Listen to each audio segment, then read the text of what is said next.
دن آئے گا کہ یہ کائنات پوری اللہ تباہ کر دے گا. یہ ایسے نہیں چلے گی جیسے ہمیں نظر آ رہی ہے.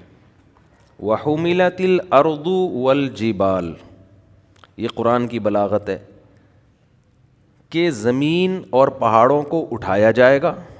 فَدُكَّتَا، ان کو توڑ پھوڑ دیا جائے گا. دَكَّةً وَاحِدَةً، ایک ہی مرتبہ میں، ایک ہی مرتبہ میں سب تباہ و برباد. دیکھیں ماضی کی خبر اور فیوچر کی خبر، یہ دونوں چیزیں ہمیں، یہ ایسی خبریں ہیں نہ انسان فیوچر میں جھانک کے دیکھتا ہے کہ کیا ہو رہا ہے، نہ پاسٹ میں اس کو پتہ ہوتا ہے کہ کیا ہوا. پاسٹ میں جب کوئی خبر دے گا تو پتہ چلے گا. ہسٹری جو ہے نا ہمیں تاریخ دانوں سے پتہ چلتی ہے. جب کائنات کی ابتدا ہوئی تو اس وقت کوئی ہسٹری لکھنے والا موجود نہیں تھا. تو یہ دو چیزیں ایسی ہیں، کائنات کی ابتدا کیسے ہوئی اور اینڈ کیا ہوگا، یہ دونوں چیزیں خدا کے بتائے بغیر انسان کو معلوم نہیں ہو سکتی. سمجھ رہے ہیں؟ یہ پتہ ہی نہیں چل سکتا انسان کو کہ یہ ہوگا کیا فیوچر میں. مثال کے طور پر آپ نے کل صبح ناشتے میں کیا کھانا ہے، یہ کوئی سائنسدان بتا سکتا ہے آپ کو؟ ہے بھائی، یہ فزکس کیمسٹری میتھمیٹکس کو ہمیں کیا پتہ ہے یار فیوچر میں کیا ہونے والا ہے. میں یہ اس لیے کہہ رہا ہوں کہ یہ مذہب نے جو یہ خبر دی ہے نا کہ کائنات کو ایک ہی دفعہ میں تباہ و برباد کر دیا جائے گا، یہ خبر سائنس کے اصولوں کے خلاف نہیں ہے. مذہب کبھی سائنس کے اگینسٹ بات نہیں کرتا، کبھی مذہب کی کوئی بات سائنسی اصولوں سے ٹکراتی نہیں ہے. یہ غیب کی خبریں ہیں، اس میں خبر دینے والا اگر سچا ہوگا تو اس کی خبر کو مانا جائے گا. خبر دینے والے کے سچے ہونے کا یقین نہ ہو تو پھر خبر کو مانا نہیں جائے گا. تو اس پر اللہ نے دلائل قائم کیے کہ محمد صلی اللہ علیہ وسلم اللہ کے پیغمبر، بھیجنے والا اللہ ہے. اس پہ ایک الگ بیانات میرے مستقل ہو چکے ہیں، ابھی میں اس کو نہیں چھیڑتا.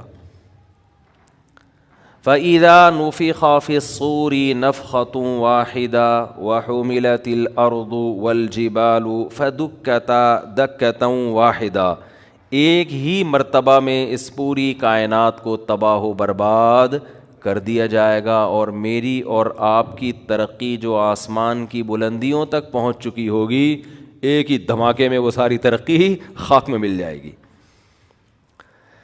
اسی کو قرآن کہتا ہے لا تغرنکم الحیات الدنیا، یہ دنیا کی زندگی تمہیں دھوکے میں نہ ڈالے. اتنا بڑا دھوکہ ہے نا، اس سے بڑے بڑے سائنٹسٹ، بڑے بڑے اسکالرز، بڑے بڑے ذہین دماغ دھوکے میں آئے ہوئے ہیں. دنیا کی زیب و زینت کو دیکھ کر کیسا انسان متاثر ہوتا ہے، وہ سمجھتا ہے کہ ایسا ہی رہے گا. بھئی ایسا نہیں رہے گا. ایک موت اس کائنات پہ آئے گی اور ایک قیامت آپ کی اپنی باڈی پہ آئے گی جو موت کی صورت میں ظاہر ہوگی. کتنی ترقی کر لیں، کتنا پیسہ کما لیں، کتنی عزت حاصل کر لیں، کچھ بھی کر لیں، بالآخر جانا کہاں ہے؟ قبر کے گڑھے میں. یہ بات انسان ذہنی طور پر قبول کرنے کے لیے تیار نہیں ہے. یعنی مانتا ہے کہ ایسا ہوگا، لیکن ذہنی طور پر اس کو اپنی لائف کا حصہ بنانے کے لیے تیار نہیں ہے.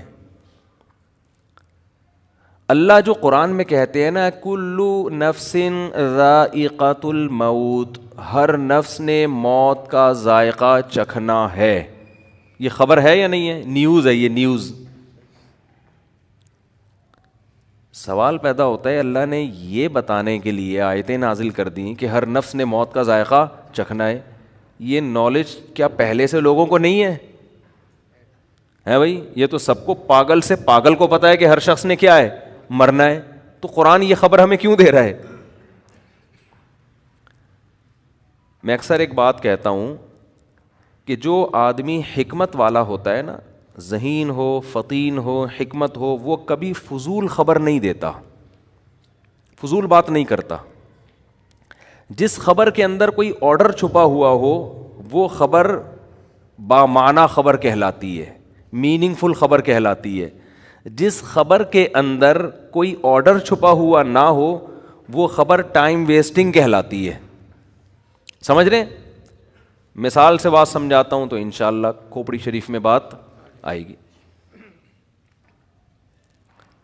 مثال کے طور پر میں آپ سے پوچھتا ہوں کہ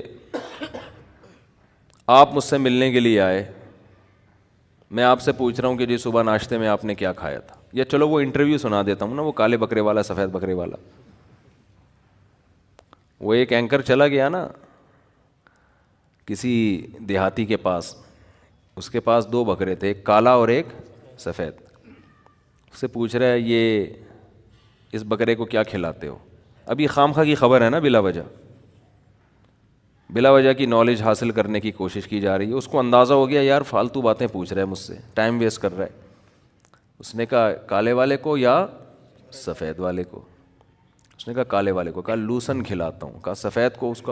اس کو بھی لوسن کھلاتا ہوں. اس نے کہا اچھا بھائی.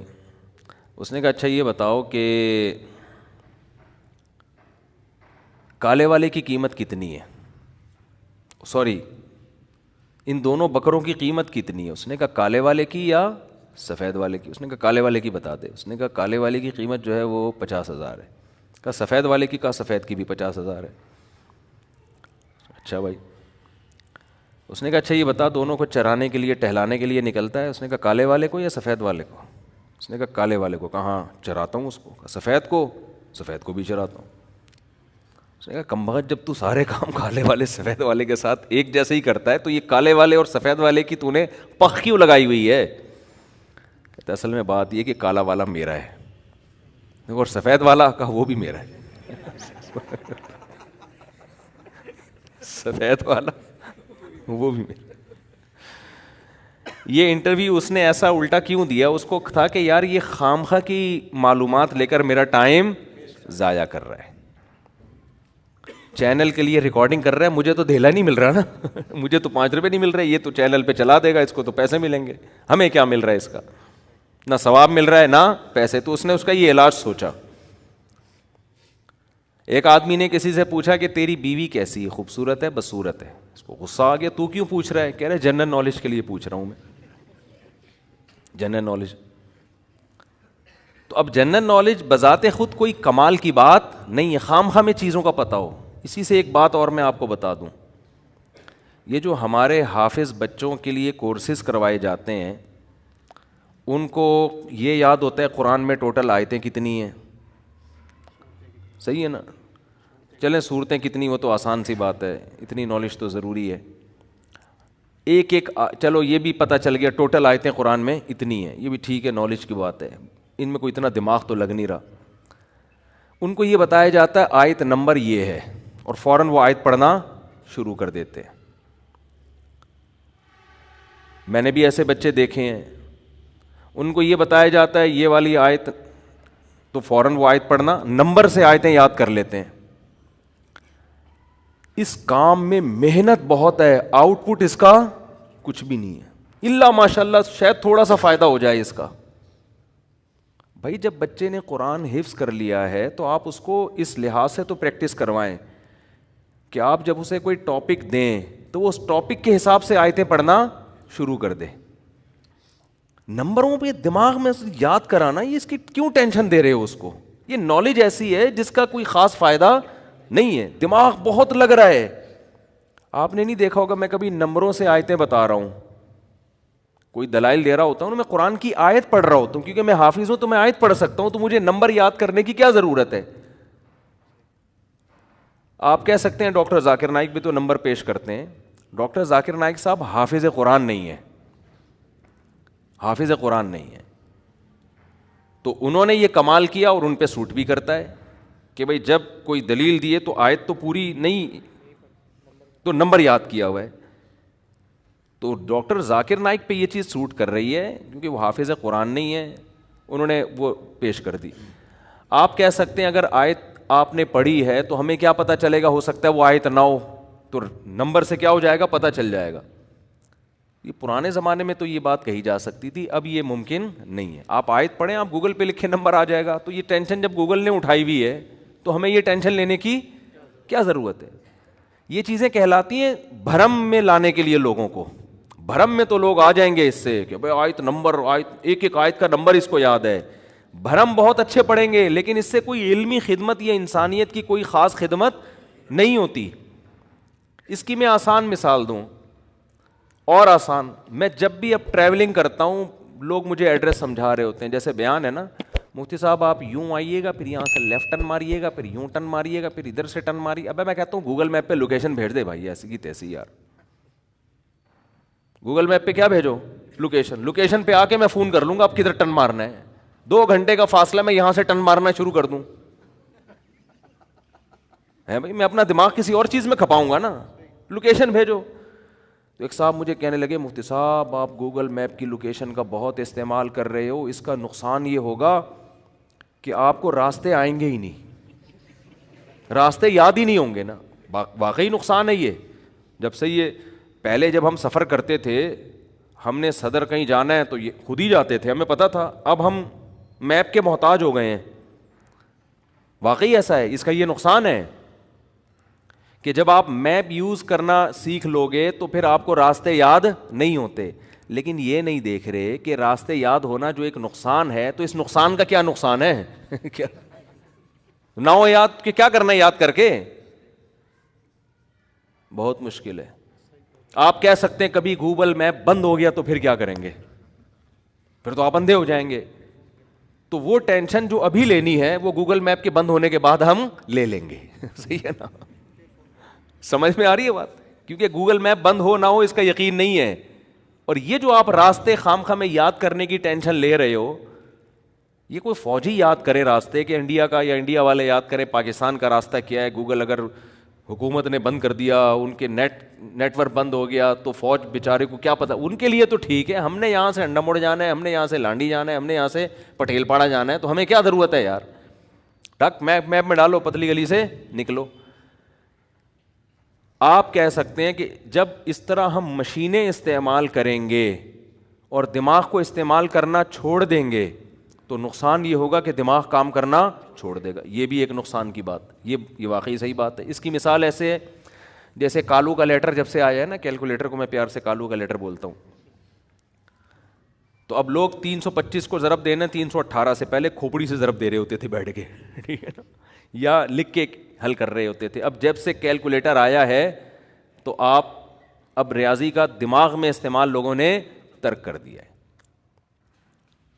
تو اب بعض لوگ کہتے ہیں کہ نہیں جی وہ دماغ سے, تو بھائی دیکھو یہ یہاں بھی ہوتا ہے. دماغ جب استعمال نہیں ہوتا نا تو وہ کام کرنا چھوڑ دیتا ہے. یہ انسان کی فطرت ہے, عادت ہے.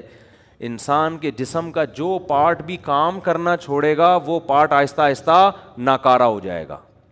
ایکٹیو رہنے کے لیے آپ کو ضروری ہے کہ آپ چلیں, ہاتھوں سے ویٹ اٹھائیں, دماغ سے سوچیں.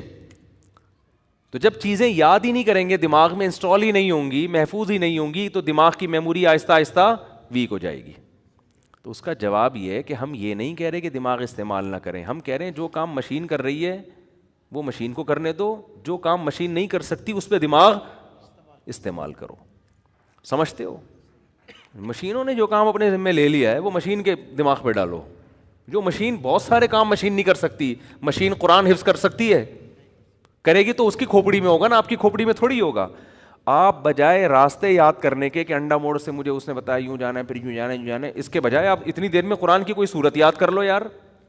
کیا خیال ہے بھائی, کوئی صورت یاد کر لو قرآن مجید کی, کوئی انگلش کا کوئی اچھا سا جملہ یاد کر لو, آئی لو یو جواب میں آئی لو یو ٹو, یہ رٹا لگا کے یاد کر لو, یہ یاد کر لو. اس کے بہت فائدے ہوں گے, آپ کی 4 شادیاں ہو سکتی ہیں اس سے. کوئی کسی ڈھنگ کی چیز میں دماغ کو لگاؤ. سمجھتے ہو؟ تو اس لیے خام خواہ کے بھرم میں لانا لوگوں کو. ہمارے ایک استاذ ہیں, میرے شیخ و مرشد جن سے میں بیعت ہوں, میں ان کے ساتھ حج پہ گیا تو انہوں نے اسکائپ پہ بات کرنی تھی یا اور کوئی ویڈیو کال کرنی تھی, کیا کرنا تھا, انہوں نے کہا کہ بھئی یہ سافٹ ویئر جو بھی ہے انہوں نے انسٹال کیا وغیرہ وغیرہ, انہوں نے بات کی. تو ان کا اسسٹنٹ تھا ان کے ساتھ نا, وہ لیپ ٹاپ کا ماہر تھا, وہ سارے کام ان کو کر کے. میں نے کہا حضرت آپ یہ خود سیکھ لیں. انہوں نے کہا یار جو کام وہ کر سکتا ہے میں کیوں سیکھوں, وہ میرا کام جب اس سے ہو رہا ہے تو میں کچھ اور سیکھوں نا. صحیح ہے نا, میں آگے کی چیز سیکھوں, میں وہ کام سیکھوں جو دوسرے نہیں سیکھ سکتے. تو ان کی بات مجھے یہ بہت معقول لگی کہ آپ اپنی صلاحیتوں کا اندازہ لگاؤ, اس صلاحیت کے لحاظ سے آپ چیزوں کو سیکھو. جو کام مشین کا ہے وہ آپ کا نہیں ہے, وہ مشین پہ ڈال دو, اس سے آگے جاؤ آپ. اب ایک صاحب تھے وہ کیلکولیٹر کا استعمال نہیں کرتے, وہ بیٹھے ہوئے ہوتے گھنٹے لگا کے نا 325 کو 845 سے لکھ کے ضرب دے رہے ہیں. تو میں نے کہا جتنی دیر میں آپ ضرب دو گے نا اتنی دیر میں چیزوں کی قیمتیں بڑھ چکی ہوں گی. یہ چیز 325 کی رہے گی نہیں, یہ 340 کی ہو چکی ہوگی. ٹھک کر کے کیلکولیٹر میں ڈالو, وہ بتا دے گا, بس اور کچھ نہیں کرو.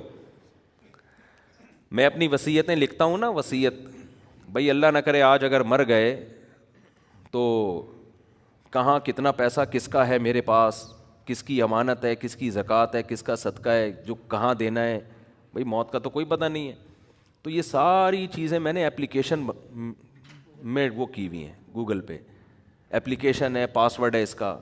اس میں کیا ہے, پہلے میں ڈائریاں لکھتا تھا بیٹھ کے, وسیم بھائی کے اتنے پیسے دینے ہیں, سلیم کے اتنے پیسے دینے ہیں, ستار کے اتنے پیسے دینے ہیں, اور فلانے سے اتنے پیسے لینے ہیں, اور پھر یہ میرے بینک میں اتنے پیسے زکوٰۃ کے پڑے ہوئے ہیں, یہ میرے نہیں ہیں, یہ فلاں جگہ دینے ہیں, اتنے پیسے کسی کی امانت ہے, یہ فلاں جگہ دینی ہے. ایک ایک چیز, پھر اس میں جو تبدیلی ہو رہی ہے وہ روزانہ بیٹھ کے. جب سے میں تلاش میں تھا کوئی ایپ آ جائے تو پتہ چلا جی ایک ایسی اچھی اپلیکیشن آئی ہوئی ہے, ٹھک کر کے اس میں فوراً سارا سیٹ اپ کر دیا, اس کا پاسورڈ شیئر کر دیا, اور اسی میں وصیت نامہ لکھ دیا, اور اسی کی PDF بھی, تاکہ اس میں کسی کو یہ شبہ نہ ہو کہ کوئی چینجنگ کی ہے. تو PDF بھی, PDF میں تو چینجنگ نہیں ہوتی نا. تو ایسا سیٹ اپ بنا دیا, بات کیا ہو گئی, اب وصیت پر بھی عمل ہو رہا ہے. جیسے ہی اللہ نہ کرے اللہ تو کرے گا, انا للہ تو ہوگا, لیکن ابھی فوراً نہ ہو جائے, دیر سے ہو تو زیادہ اچھا ہے, ذرا خوشی زیادہ ہوگی. صحیح ہے نا. تو انا للہ تو سب کا ہونا ہے. تو جیسے ہی انا للہ ہو جائے گا تو فوراً وہ ایپلیکیشن کا پاسورڈ 2 بندوں کو دیا ہوا ہے, بھائی یہ دیکھ لینا فلانے کے وسیم کے اتنے کبڑ, اور گھر والوں کو بتایا بھائی ان 2 سے کوئی الجھے نہیں, ٹھیک ہے نا, ان پہ میں نے اعتماد کیا ہوا ہے اور یہ قابل اعتماد لوگ ہیں. تو یہ آپ لوگ بھی کریں کہ یہ جو بتائیں گے نا یہ ان کا اپنا ہے یا کسی اور کا ہے, تو ان کی زبان پر آپ نے اطمینان کرنا ہے. ان کو بتائیں یہ ایپلیکیشن بھی دکھا دینا, بھائی مفتی صاحب نے خود اپنے ہاتھوں سے لکھا ہوا ہے کہ یہ میرے نہیں ہے, یہ سلیم. اب کوئی سلیم بن کے آ جائے بولے کہاں ہے میرے پیسے, فرضی نام بتا رہا ہوں سلیم, ہاں وہ پتہ چلا میرا کلپ چلا دیا عدالت میں, انہوں نے خود کہا تھا سلیم کے ہیں یہ. تو بہت بڑا مسئلہ ہے بھائی. یہ بھی وصیت کی بات آئی ہے تو یہ بھی عرض کروں, چونکہ مرنے کا پروگرام ہی نہیں ہے, ہم سمجھتے ہی نہیں ہے کہ میں ابھی مر سکتا ہوں, اس لیے جو دھاندلیاں ہو رہی ہیں, جو پیسے. کچھ دن پہلے میرے سامنے خبر آئی کہ ایک صاحب نے 20 کروڑ روپے کی پراپرٹی خریدی, 20 کروڑ روپے اسٹیٹ ایجنٹ کو دے دیے. فائل اپنے نام کرانی تھی, اگلے دن کرانی تھی. اس نے کہا ٹھیک ہے صبح آ کے مجھ سے فائل لے لینا. شام کو دیا ہے, کہا کہ صبح مجھ سے فائل آ کے لے لینا. صبح سے پہلے اس اسٹیٹ ایجنٹ کو یا بلڈر کو ہارٹ اٹیک ہوا اور اس کا انا للہ ہو گیا. اب یہ پہنچ گئے 3 دن, تو جنازے, تعزیت, کفن دفن میں فوراً تو نہیں کوئی چلا جاتا نا, اگلا بولے گا بھائی تو ادھر میت پڑی ہوئی ہے تو 20 کروڑ روپے لینے آ گئے. چوتھے دن یہ پہنچے, بھائی 20 کروڑ روپے میں نے ان کو دیے ہیں, یہ پرچی ہے, پرچی سادہ سی لکھی ہوئی تھی کوئی, اور وہ دے دو. انہوں نے کہا بھائی ہمیں کیا پتا, آپ نے ایسے ہی لکھ دی ہو کچھ, ہمیں کیا پتا, یہ نہیں وہ گئے 20 کروڑ روپے. اور وارثوں کا بھی اس لحاظ سے قصور نہیں ہے کہ بھائی ہو سکتا ہے کوئی فراڈی آئے ہو, ہمیں کیا پتا, کوئی گواہ تو ہے نہیں.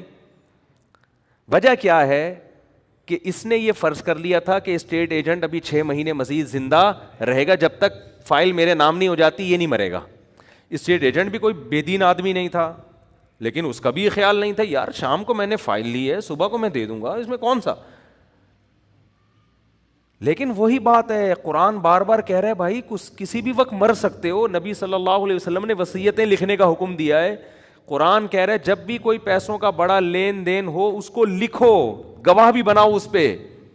صرف ریٹن میں لانا کافی نہیں ہے, گواہ بناؤ اس پہ. 2 مرد نہ ہو تو 1 مرد 2 عورتیں, 4 عورتیں بھی نہیں چلیں گی, 40 عورتیں بھی نہیں چلیں گی, عورتوں کے ساتھ ایک بندہ ہونا ضروری ہے. تو اتنا اہمیت ہے, قرآن بیان کر رہا ہے مالی لین دین میں گڑبڑ نہ ہو, لیکن گڑبڑیں ہو رہی ہیں. کیوں؟ آپ نے یہ فرض کیا ہوا ہے کہ بھائی نہ میرا ابھی مرنے کا فی الحال کوئی پروگرام ہے, کیونکہ میں نے کل ہی ٹیسٹ کروایا تھا, سب چیزیں بالکل صحیح آئی تھی میری, حالانکہ ٹیسٹ بھی نہیں کروایا ہوا ہوتا, لیکن ایک مثال دے رہا ہوں, بھائی میری تو سب چیزیں صحیح آئی ہوئی ہیں. اور بھائی آپ نے ٹیسٹ اگر کروا بھی لیا ہو, ای سی جی بھی صحیح آیا, شوگر بھی صحیح ہے, کڈنی بھی ٹھیک کام کر رہا ہے, حادثہ تو ہو سکتا ہے نا. کیا ڈاکٹر یہ بتائے گا کہ آپ کے باڈی اتنی لوہے کی بن چکی ہے کہ ٹرک کے نیچے بھی اگر آپ آ گئے تو نہیں مریں گے آپ کو اگر گولی بھی لگ گئی تو آپ نہیں مریں گے؟ یہ بتا سکتا ہے ڈاکٹر؟ تو بھائی گولی بھی لگ سکتی ہے, ٹرک کے نیچے بھی آ سکتے ہیں, ٹینشن سے بھی مر سکتے ہیں. آپ کی دوسری شادی ہو گئی, ڈھام مر گئے آپ, پتہ چل گیا پہلی والی کو, یہ بھی ہو سکتا ہے, حقیقت ہے یہ. آپ نے چھپ کے شادی کی ہوئی تھی, پہلی بیوی کو پتہ چل گیا, اور جب وہ اس نے ری ایکشن کیا تو آپ مر گئے. ٹینشن سے کچھ بھی ہو سکتا ہے, یا تو وہ مر گئی یا آپ مر گئے. دیا تو وہ مر گئی ٹینشن سے. کچھ بھی, کوئی بھی کسی بھی ٹائم پہ دنیا سے جا سکتا ہے.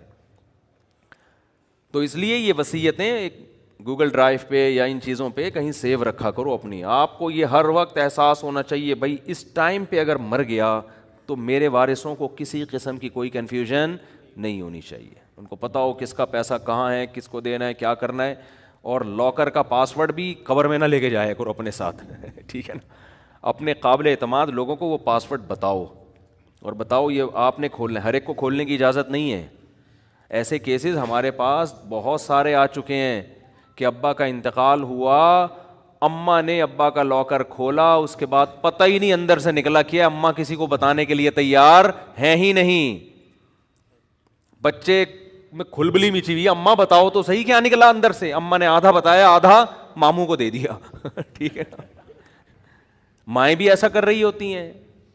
بڑا بھائی بھی بعض دفعہ وہ پاورفل ہوتا ہے, وہ کر لیتا ہے, اور جو دیندار ہوتا ہے وہ 2 نمبری پتہ ہے کس نام پہ کرتا ہے, وہ کہتا ہے بھی نکال کے رکھو, بعد میں اس کو دیکھیں گے, دوں گا میں سب کو اس کا حق, لیکن ذرا آرام سے کریں گے, جلدی نہیں ہے. چھپا لیا اس. پھر اس کے دل میں شیطان وسوسے ڈالتا ہے, ابے تیرے چھوٹے بھائی ہیں نا, تو ان کو وراثت دینے کے بجائے اس سے بزنس کر, بزنس کرے گا, پیسہ آئے گا تو بھی ان کو کھلائے گا, انہیں کے لیے میں کر رہا ہوں.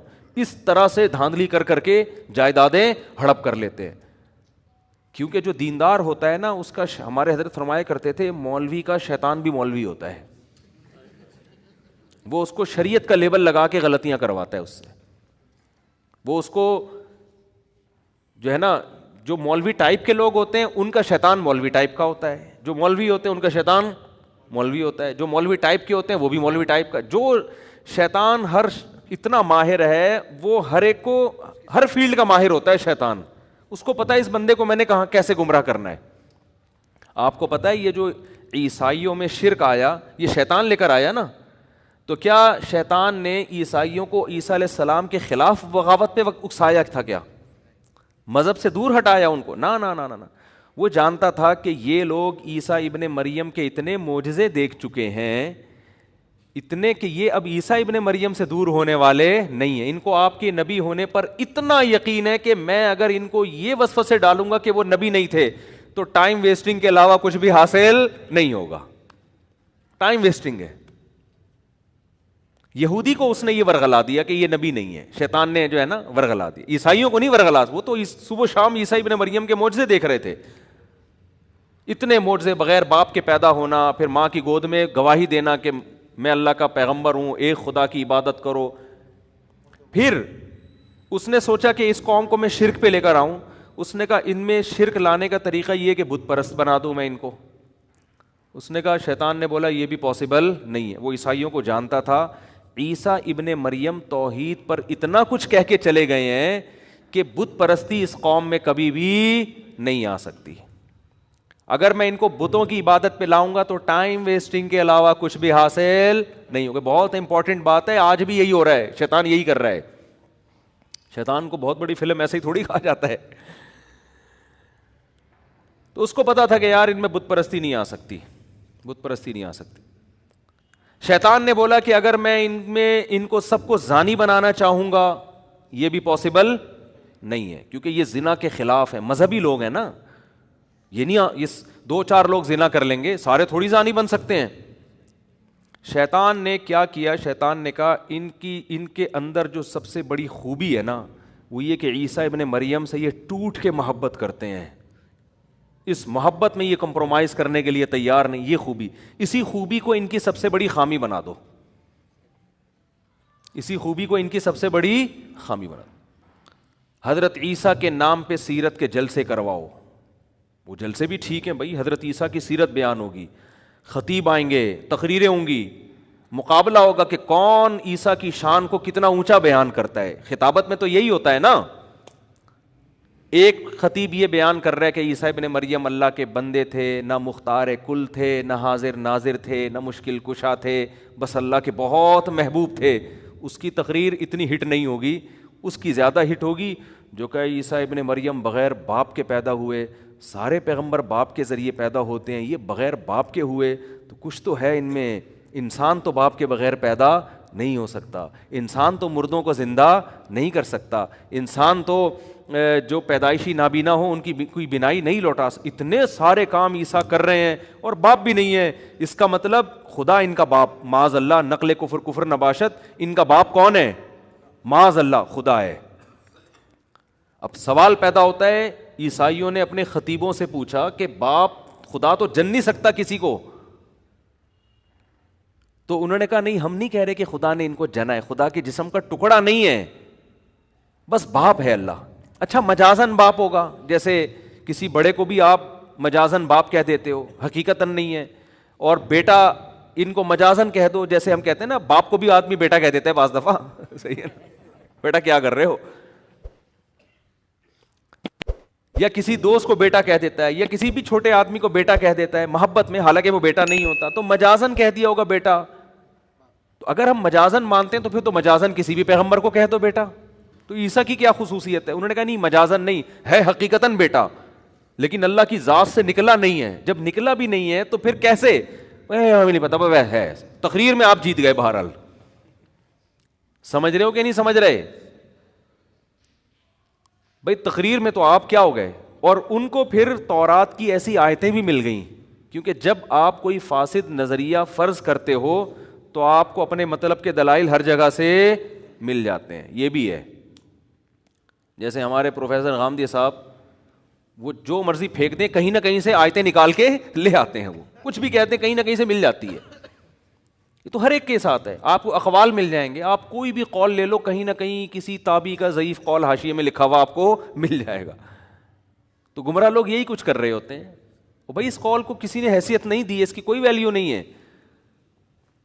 تو یہ کیا ہوا کہ یہود و نصارہ میں، عیسائیوں میں اسی طرح سے کیا ہوا، حضرت عیسیٰ کی سیرت میں مبالغہ، بہت زیادہ اہمیت بڑھانا شروع، پھر اس پہ کتابیں، پھر اس پہ مناظرے۔ ظاہر ہے اس وقت حق پرستوں نے مخالفت کی، لیکن لیبل ایسا لگا تھا عیسیٰ کی شان بیان ہو رہی ہے، تو ظاہر ہے لیبل سے لوگ دھوکہ کھاتے ہیں۔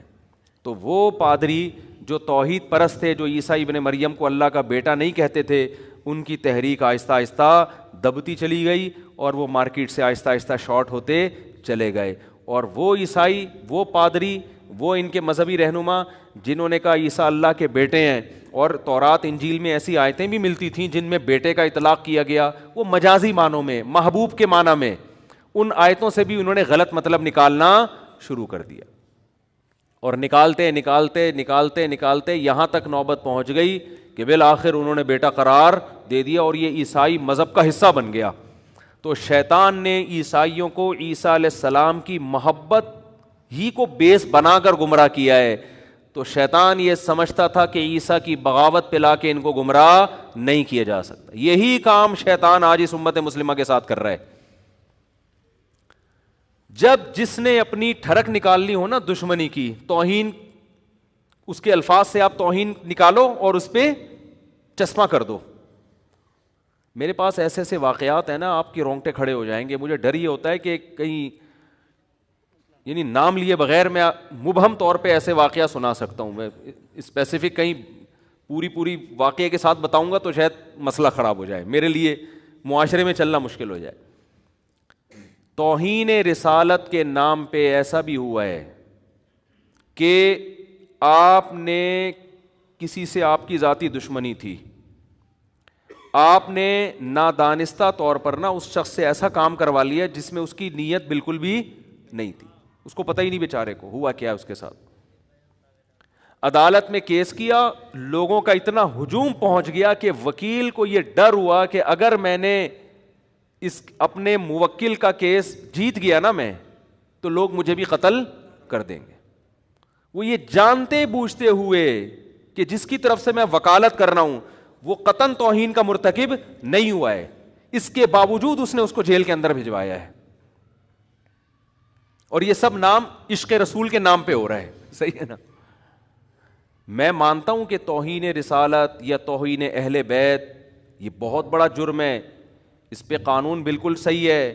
توہین رسالت کے مرتکب کی جو سزا پاکستان کے قانون میں لکھی ہے بالکل ٹھیک ہے, لیکن بہت سے لوگ مذہب کا لیبل غلط استعمال کر کے ایسے قوانین کو غلط استعمال کرتے ہیں. بہت سارے لوگوں کو بے گناہ, جج تو گواہی دیکھے گا نا, اس کو کیا پتا.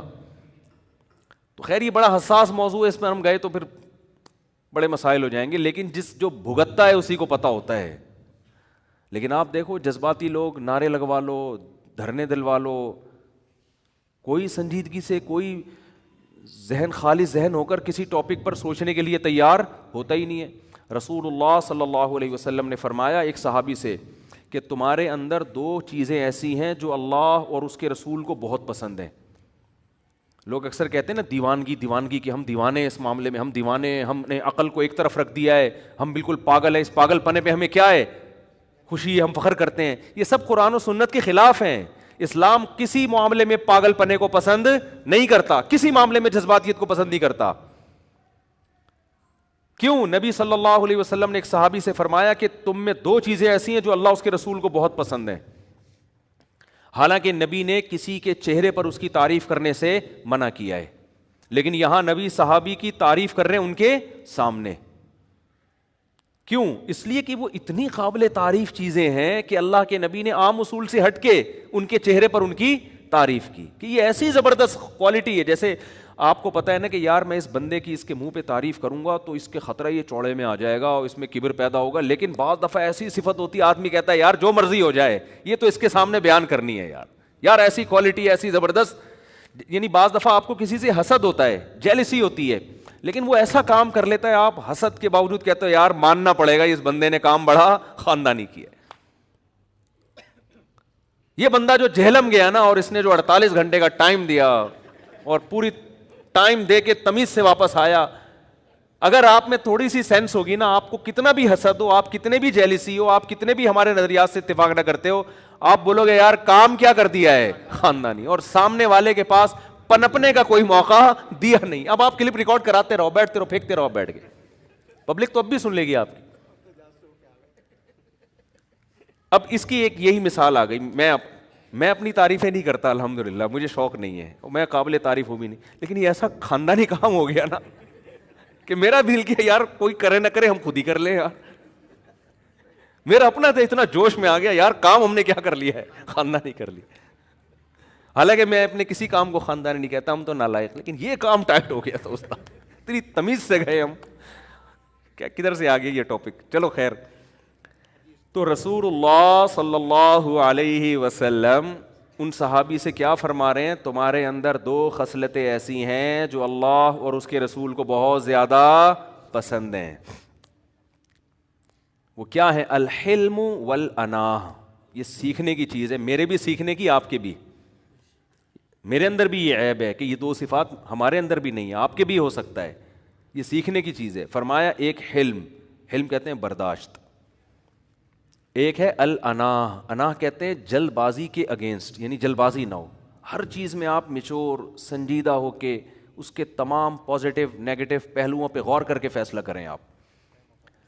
یہ جو ہے نا ایک دم کھوپڑی گھوم گئی میری, یہ جو آج کل ایک فیشن ہے, بھائی فلاں نے ایسی بات کی میرے تو کھوپڑی گھوم گئی, تو میں تو ابے بھائی تو کھوپڑی تیری جس کے سامنے گھومی ہے اگر اس کی تھوڑی سی گھوم گئی نا تیری پوری 180 ڈگری پہ گھوم جائے اور اس کی صرف 1 ڈگری گھوم جائے, وہ اتنا پاورفل ہے کہ اس کا 1 ڈگری تیرے 180 ڈگری پہ بھاری ہوگا. تو کر کے کیا آیا ہے؟ ہمارے ایک جاننے والے نا بھری محفل میں اپنے باس کو یعنی فوش گالیاں دے کے آ گئے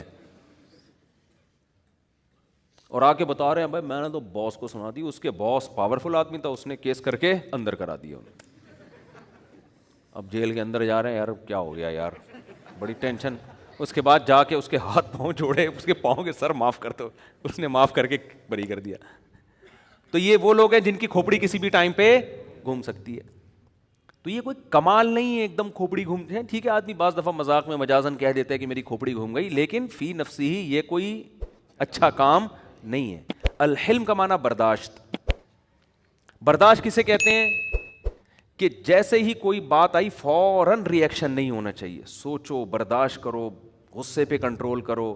جب ٹھنڈا ہو جاؤں گا اس وقت بیٹھ کے فیصلہ کروں گا. اور انات کا مطلب فیصلے میں جلد بازی نہیں. جلد بازی کا مطلب کیا ہے؟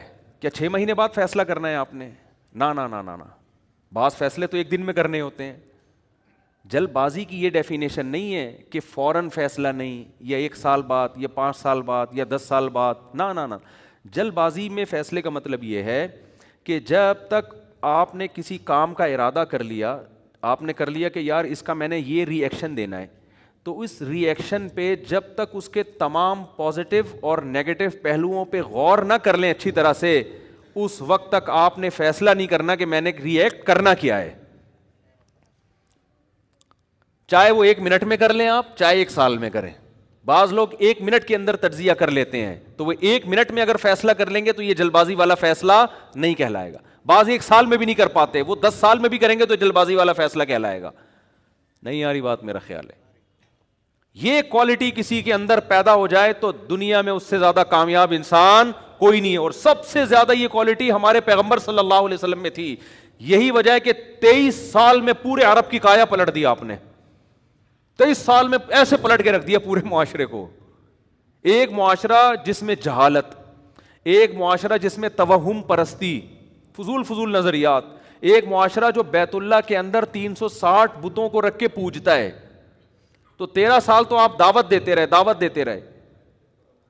لیکن کیسی پالیسی آپ صلی اللہ علیہ وسلم نے اختیار کی ہیں کہ 23 سال میں ایسا کھڑا کر دیا امت کو کہ پوری دنیا میں اسلام پھیل گیا تھوڑے عرصے کے اندر. ایسی جماعت تیار کر دی. اس میں کیا ہے؟ آپ نبی کی سیرت میں ہر جگہ ایک چیز دیکھیں گے, جلد بازی آپ کو نظر نہیں آئے گی, غصہ نظر نہیں آئے گا, برداشت نظر آئے گی ہر جگہ. صلح حدیبیہ دیکھ لیں نا, صلح حدیبیہ میں 400 صحابہ فدائی حملے کے لیے تیار ہیں. فدائی ہی ہے نا کہ ہم جب تک ہماری شہادت نہیں ہو جاتی ہم لڑتے رہیں گے. ایک طرف اتنا جوش, اتنی طاقت, اتنی قوت, دوسری طرف صلح کے لیے کیا ہو رہا ہے, کتنی ایسی شرطیں رکھی جا رہی ہیں جو ساری مسلمانوں کے اگینسٹ جا رہی ہیں. کہ بھئی وہاں سے کوئی مسلمان ہو کے اگر مدینہ آئے گا تو اس کو فوراً واپس کیا جائے گا. ادھر سے کوئی اگر کافر ہو کے چلا گیا تو ہم واپس کرنے کے مجاز نہیں ہے. نبی نے یہ شرط مانی. کیوں؟ آپ کو پتا تھا کہ اس سے جنگ ٹل رہی ہے. جنگ ٹالنے میں جو اسلام کو فائدہ ہے وہ جنگ کرنے میں فائدہ نہیں ہے. یہ 1400 صحابہ موت پر بیعت تو لے چکے ہیں, لیکن اگر ان کو شہید ہی کروانا ہے تو میرا تو سارا سرمایہ یہ تو لڑ کے شہید ہو جائیں گے. آگے تو پورا عرب کھڑا ہوا ہے, کس سے لڑیں گے یہ؟ تو میں نے ان کی بھی تو حفاظت کرنی ہے نا. آپ کے ماتحت لوگ اگر جان دینے کے لیے حاضر ہیں تو یہ ان کی خوبی ہے. لیڈر کی خوبی ہے کہ ان کی جان کو بچائے. وہ اس کی خوبی یہ نہیں کہ ٹھیک ہے جی چلو بسم اللہ کرو, اللہ مدد کرے گا. اللہ مدد کرے گا جب آپ زمینی قوائف پورے کریں گے, پھر مدد کرے گا. نوح علیہ الصلوۃ والسلام 40 لوگ ایمان لائے تھے, پوری دنیا ایک طرف تھی. کہیں بھی نہیں ملتا کہ نوح علیہ السلام نے عالم جہاد بلند کر دیا ہو کہ ہم 40 لوگ ہیں اب ہم لڑیں گے, اللہ غالب کرے گا. کیونکہ اسباب کی دنیا میں 40 آدمی 40 لاکھ سے یا 40,000 سے لڑ نہیں سکتے. گراؤنڈ ریئلٹی کو دیکھ کر فیصلہ کیا جائے گا. آپ کہہ سکتے ہیں بدر میں بھی تو 313,000 پہ غالب آ گئے.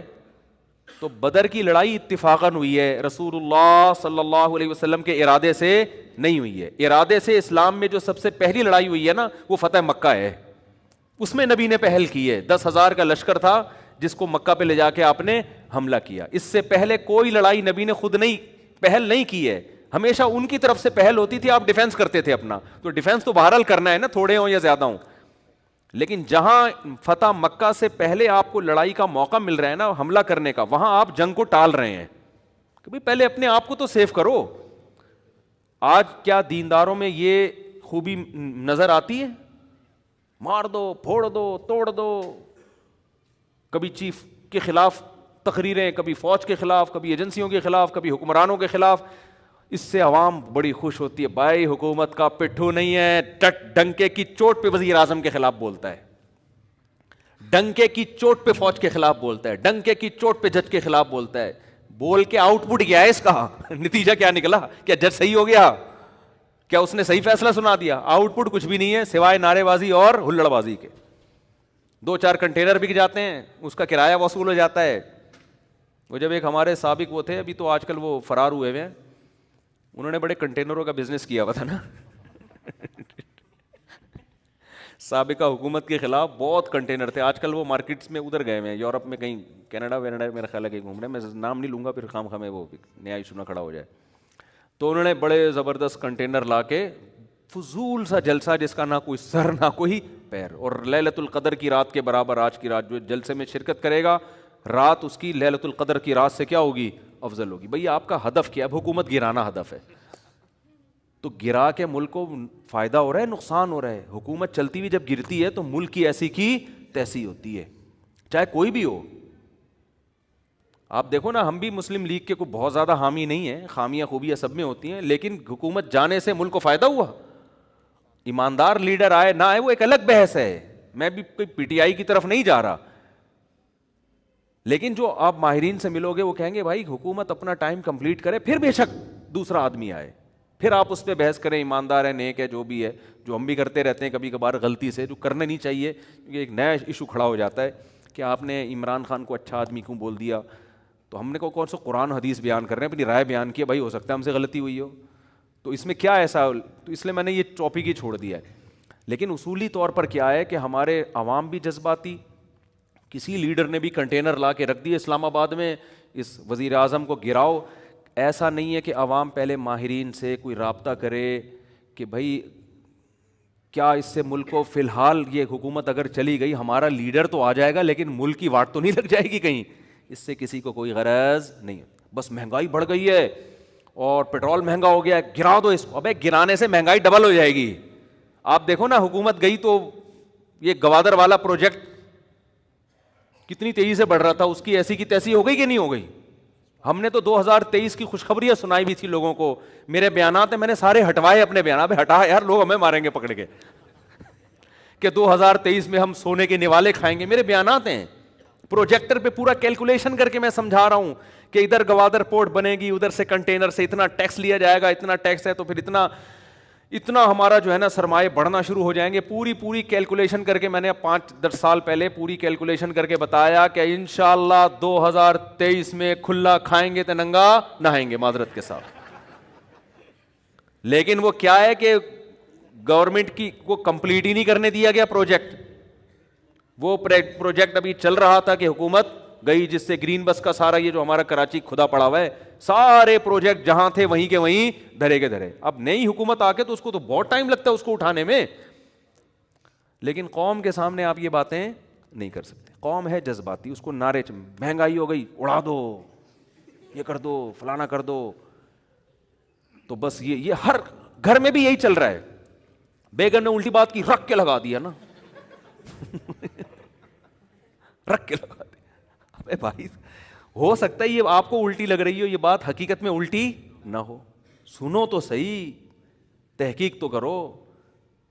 آپ کے منہ سے ہو سکتا ہے سچی مچی میں بدبو ہی آ رہی ہو وہ بول رہی ہے آپ کے منہ سے بدبو آ رہی ہے, آپ کو غصہ آ گیا. اسی طرح بیگم نے آپ کے موبائل میں کسی کا نمبر دیکھ لیا, ایک دم بدگمان ہو گئی, یہ کون ہے بھائی, یہ لڑکی کون ہے بھائی. ہو سکتا ہے یار آپ کی چچی ہو, آپ کی ممانی ہو, لیکن ایک دم جوش میں. یہ ہماری قوم کا ایک المیہ ہے, یہ اس کا غذاؤں سے بھی بڑا گہرا تعلق ہے, خوب سمجھ لو. یہ جو غذائیں ہیں نا, غذائیں, ان سے بہت گہرا تعلق ہے اس کا. نیند پوری نہ ہونے سے, غذا صحیح نہ ملنے سے, ڈپریشن سے, یہ تمام چیزیں آدمی کو جذباتی بناتی ہیں, اور اس کا کلچر سے بھی تعلق ہے, کلچر ہی جذباتی والا ہے. میں نے تو بہت ساری قوموں کو دیکھ لیا نا, مجھے پتہ چل جاتا ہے کون سے لوگ ایسے ہیں جن میں ٹھہراؤ ہے, کون سے لوگ ایسے ہیں جن میں ہلڑ بازی. مثال کے طور پر آپ بعض علاقے ایسے ہیں جس میں اگر آپ کی بائک کسی کی بائک سے ٹکرا گئی تو بعض قومیں ایسی ہیں وہ کہے گا, ہنسے گا, ارے یار تھوڑا احتیاط ہے, چلے جائے گا. بعض جگہوں پر ایسا ہوتا ہے ٹکرا اندھا ہے, نظر نہیں آتا ہے, وہ بھی آگے جواب دے گا میں اندھا نہیں تو اندھا ہے, لڑ رہے ہیں گتھم گتھا. ابے تم نہ اس کو کوئی فائدہ ہو رہا ہے اس لڑائی کا, نہ اس کو کوئی فائدہ ہو رہا ہے, ٹکرا گئی, السلام علیکم وعلیکم السلام, چلو بھائی آئندہ احتیاط کرو. اگلا بھی خود ہی سوچے گا یار اس طرح بائک ٹکرا بھی سکتی ہے, اب طرح تمیز سے چلو. یہ کلچر ہے, گھروں میں بھی ایسا ہی ہے, خاندانوں میں بھی ایسا ہی ہے کہ بعض جذباتی ہوتے ہیں. ہمیں یاد ہے ہمارے جب گارڈ وارڈ آنا شروع ہوئے نا تو کچھ تو آئے چلے گئے, تو میں نے دیکھا کچھ ہمارے گارڈ ہیں جو ایک دم سے کھوپڑی گھوم جاتی ہے ان کی. میں کہیں گاڑی اپنی پارک کر رہا ہوں, آگے رکشے والا کھڑا ہے, تو ہم رکشے والے سے ہم چاہ رہے تھے یار تھوڑا آگے لے جاؤ ہمیں گاڑی, یہاں آپ تو چھوٹی سی رکشہ ہے آپ کہیں بھی لے جا سکتے ہو, تو آرام سے نا. میں نے ایک دن دیکھ لیا, میں نے اس کو بلایا, میں نے کہا بھائی یہ تیرے باپ کی سڑک تو نہیں ہے نا, یہ رکشہ تیرے باپ کا ہے نا, ہم کوئی گورنمنٹ کے کوئی آفیسر ہیں جو آ کے, اول تو یہ حکومت کے کسی آفیسر پہ بھی یہ چیزیں زیب نہیں کرتی ہے, تو تکبر ہے. وہ اگر کہہ رہا ہے نہیں ہٹ رہا میں تو نہ ہٹے, وہ ہمارے جیسے جتنی اس کی جگہ اتنی ہماری جگہ ہے. اس کو سمجھا کے نا خیر وہ بیچارہ اللہ اس کو دنیا اور آخرت کی بھلائی ہے, پھر صحیح ہو گیا ہوگا, وہ ابھی یہاں ہے نہیں لیکن صحیح ہو گیا ہوگا میرا خیال ہے. تو یہ چیز یہ بہت مشکل سے ٹھیک ہوتی ہے, یہ چیز یہ انسان میں انسٹال ہو جاتی ہیں ایسی چیزیں کہ ایک بات آرام سے کہی جا سکتی ہے اور آپ اس کو الٹے طریقے سے کہنا شروع کر دو. اور زیادہ تر جو گھریلو جھگڑے, ملکی جھگڑے, پھڈے, یہ سارے اسی بیس پر ہوتے ہیں کہ آپ ایک دم ایکسائٹیڈ ہوتے ہیں اور ایک بات تمیز سے کہنے کی تھی, سمجھانے کی تھی, آپ فائرنگ کرنا شروع کر دیتے ہیں, کھوپڑی گھومتی ہے. اور یہ فیشن بن گیا, میری کھوپڑی گھوم جاتی ہے, میں تو یوں. تو وہ جتنے سارے حادثات ہوتے ہیں کھوپڑی گھومنے والوں کے ساتھ ہی ہوتے ہیں, نارمل لوگوں کے ساتھ زیادہ تر حادثات نہیں. ان کے ساتھ بس ایک ہی حادثہ ہوتا ہے, کبھی دوسری شادی ہو جاتی ہے ان کی, اس کے علاوہ ان کے حادثہ ہوتے ہی نہیں ان کے ساتھ. تو تمام پہلوؤں پہ آپ نے غور کرنا. تو یہاں بھی ایسا ہی ہے کہ اللہ نے بتایا ہر نفس نے موت کا ذائقہ چکھنا ہے. تو آدمی کہتے ہیں اللہ یہ بتانے کی کیا ضرورت ہے, تو ڈاکٹر بھی بتاتے ہیں, تو ہم خود ہی دیکھ رہے ہیں, ہمارے دادا دنیا سے چلے گئے, نانا بھی چلے گئے, فلاں بھی چلے گئے, ہم بھی چلے جائیں گے. تو اللہ بتا رہا ہے کہ یہ میں تمہیں جو خبر دے رہا ہوں نا اس کے اندر آرڈر چھپا ہوا ہے کہ ہر نفس نے موت کا ذائقہ چکھنا ہے. اٹ مینس کہ تم نے دنیا میں رہنا نہیں ہے, لہذا ایک آرڈر نہیں سینکڑوں آرڈر چھپے ہوئے اس کے اندر. یہ دنیا دل لگانے کی جگہ نہیں ہے, یہاں کی ٹینشنوں کو ٹینشن مت سمجھو ختم ہو جائے گی, یہاں کی خوشیوں پہ اترانے کی ضرورت نہیں ہے. بحریہ ٹاؤن میں پلاٹ مل گیا تو زیادہ چوڑے میں آنے کی ضرورت نہیں ہے, جانا کہاں ہے قبرستان میں. اگر بحریہ میں پلاٹ خریدنے کے پیسے نہیں ہیں اور سارے دوست وہاں پر بلڈنگیں بنا رہے ہیں اور تم رکشے میں گھوم رہے ہو اور دیکھ دیکھ کے حسرت کر رہے ہو تو بھی ٹینشن لینے کی ضرورت نہیں ہے. جتنے